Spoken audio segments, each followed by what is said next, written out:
നമ്മളൊക്കെ two wheeler എടുക്കാൻ പോകുന്ന സമയത്ത് ടെസ്റ്റ് ഡ്രൈവ് എടുക്കാറില്ലേ? എന്നാൽ ടെസ്റ്റ് ഡ്രൈവിൽ എന്തൊക്കെ കാര്യങ്ങൾ നമ്മൾ ശ്രദ്ധിക്കാറുണ്ട്? കുറേ കാര്യങ്ങൾ നോക്കേണ്ടതുണ്ടെങ്കിലും മെയിനായിട്ട് നോക്കുന്ന പാർട്ട് ഒന്ന് ബ്രേക്ക്, ഗിയർ, പുള്ളിങ്, ഷോക്ക് ആബ്സർ അങ്ങനെ തുടങ്ങിയ കുറച്ച് കാര്യങ്ങളല്ലേ. ഇതിൽ മെയിനായിട്ടുള്ള കാര്യം ബ്രേക്ക് തന്നെയാണ്.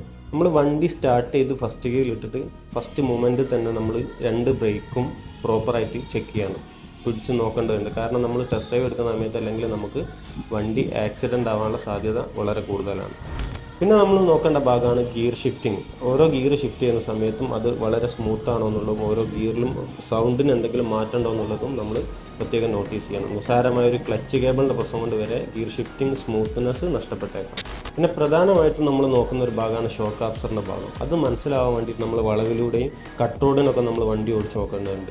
അപ്പോഴാണ് നമുക്ക് ഷോക്ക് ആബ്സർ സ്റ്റെക്ക് ഉണ്ടോ അല്ലെങ്കിൽ ഓവർ ആക്ഷൻ ഉണ്ടോ എന്നുള്ള കാര്യങ്ങളൊക്കെ മനസ്സിലാക്കാൻ പറ്റും. പിന്നെ പുള്ളിങ്ങിൻ്റെ ഭാഗത്തേക്ക് നോക്കുകയാണെങ്കിൽ ഓരോ ഗിയർ ഷിഫ്റ്റ് ചെയ്യുന്നതിനനുസരിച്ച് പ്രോപ്പർ പുള്ളിങ് ഉണ്ടോ എന്നുള്ളത് നിങ്ങൾക്ക് വളരെ എളുപ്പത്തിൽ മനസ്സിലാക്കാൻ പറ്റും. ഈ പറഞ്ഞ കാര്യങ്ങളൊക്കെ നിങ്ങൾക്ക് എന്തെങ്കിലും ഒരു സംശയം തോന്നുന്നുണ്ടെങ്കിൽ ഒരു മെക്കാനിക്കിൻ്റെ ഓപ്ഷൻ തേടുന്നത് വളരെ നന്നാവും. ഇതുപോലുള്ള മികച്ച റൈഡിംഗ് എക്സ്പീരിയൻസിന് വേണ്ടിയിട്ട് ഇന്ന് തന്നെ മോട്ടോർ ഡയറീസുമായിട്ട് കോൺടാക്ട് ചെയ്യാം.